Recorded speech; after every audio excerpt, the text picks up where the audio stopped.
नमस्कार। सुक्खू सरकार ने अपना पहला बजट आज पेश किया है। ये पहला बजट 53,413 करोड़ का पेश किया गया है और इसके साथ ही बजट के पेश होने के बाद लगातार विपक्ष की प्रतिक्रियाएं इसको लेकर सामने आ रही है। हमारे साथ इसी विषय पर चर्चा के लिए भरमौर विधायक डॉक्टर जनक राज मौजूद है। सबसे पहले आपका स्वागत है। नमस्कार। डॉक्टर साहब, बजट पेश किया गया है और कहीं ना कहीं ग्रीन एनर्जी पर फोकस है और स्वास्थ्य क्षेत्र में भी कई नई चीज़ों को इंट्रोड्यूस करने की बात यहाँ पर कही गई है सरकार के द्वारा।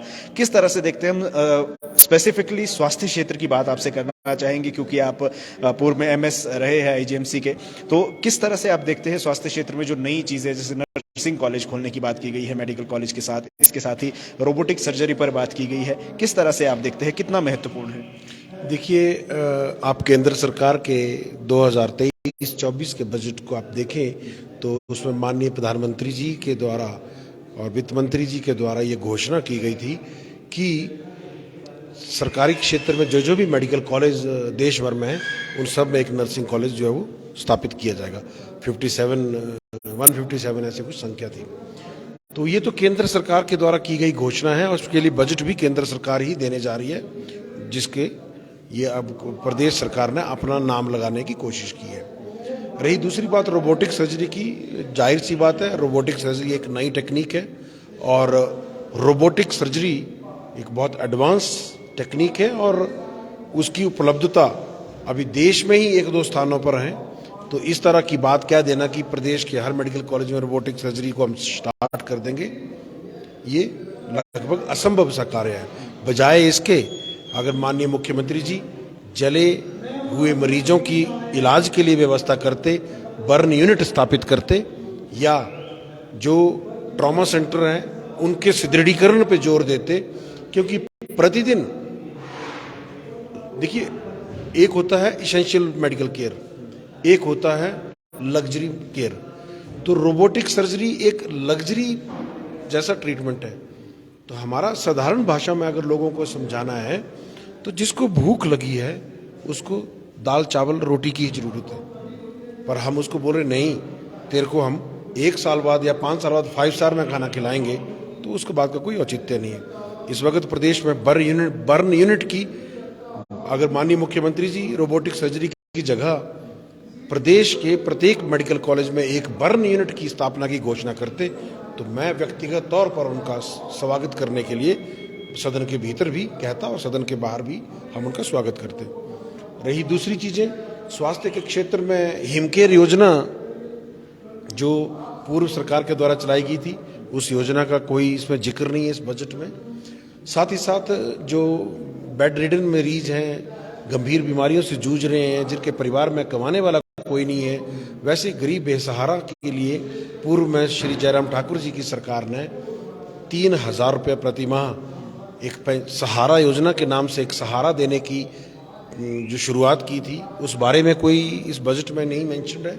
साथ ही साथ एक गरीबों के लिए जब इलाज की सीमा बहुत अधिक बढ़ जाए, उनकी मदद के लिए मुख्यमंत्री चिकित्सा सहायता कोष की स्थापना की गई थी। इस बारे में बजट में कुछ नहीं कहा गया है। एक चीज़ और बजट में इन्होंने कही है कि महिलाओं को और बच्चों को टाइप 1 डायबिटीज़ के लिए इंसुलिन फ्री देंगे।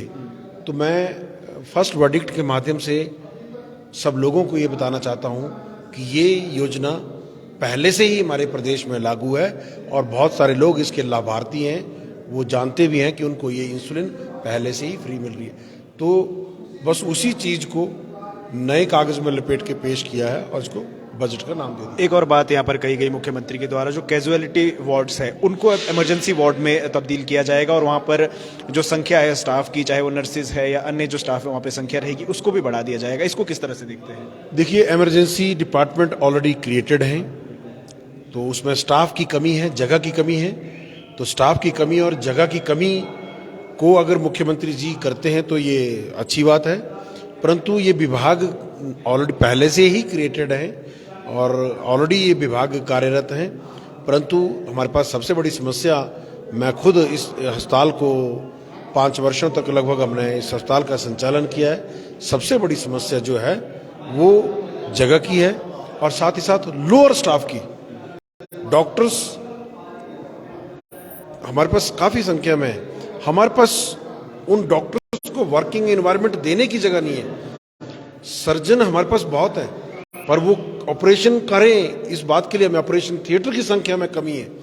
तो अगर मुख्यमंत्री जी ने स्वास्थ्य के क्षेत्र में सही मायने में अगर कुछ अच्छा काम करना चाहते हैं, तो हमारा तो ये उनसे आग्रह रहेगा कि प्रत्येक मेडिकल कॉलेज से विशेषज्ञ चिकित्सकों की टीम को बुलाएं, उनसे आकलन लें और बिना किसी राजनीति के सच में ये अगर प्रदेश हित में काम करना चाहते हैं तो बिना एक्स्ट्रा कोई संसाधन जुटाए, बिना कोई एक्स्ट्रा एफर्ट किए वर्तमान ढांचे से भी हम बहुत बेहतरीन कार्य जो है वो कर सकते हैं। चर्चा अभी होनी है बजट पे, 4 दिन की चर्चा होनी है। क्या जिन विषयों के बारे में आपने जिक्र किया, चाहे वो हिमकेयर योजना है या फिर अन्य योजनाएं हैं, तो क्या उन योजनाओं के बारे में जो है चर्चा में बात रखी जाएगी? बिल्कुल जी, अभी तो हमने इस बजट बुक को पढ़ना है और पढ़ने के बाद पूरी चीज़ों को हमने, जो हमें लगता है कि जहाँ पर सुधार की आवश्यकता है, जहाँ चर्चा होने की आवश्यकता है, और पहले दिन हम चर्चा में जरूर भाग लेंगे। और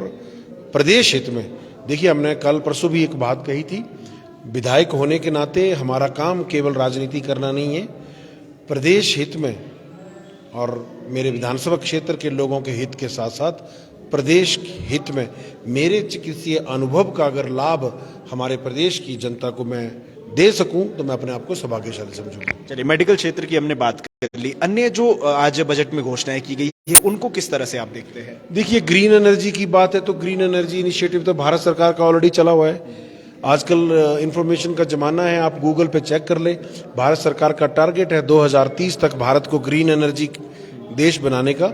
और इलेक्ट्रिक वाहन पे सब्सिडी तो ऑलरेडी केंद्र सरकार दे रही है, इलेक्ट्रिक वाहन की खरीद पे केंद्र सरकार सब्सिडी देती है, उनकी रजिस्ट्रेशन पे सब्सिडी देती है, उनके रिन्यूअल पे सब्सिडी देती है। तो हर चीज के लिए तो केंद्र सरकार सब्सिडी दे रही है।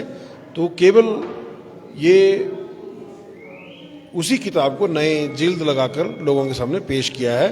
और बाकी चीजें देखिए, मैं सबसे पहले तो ये कहना चाहूँगा एक और चीज़ इनकी, कि जिन 10 गारंटियों को लेकर कांग्रेस सत्ता में आई, उन गारंटियों का कोई जिक्र इस बजट में नहीं है।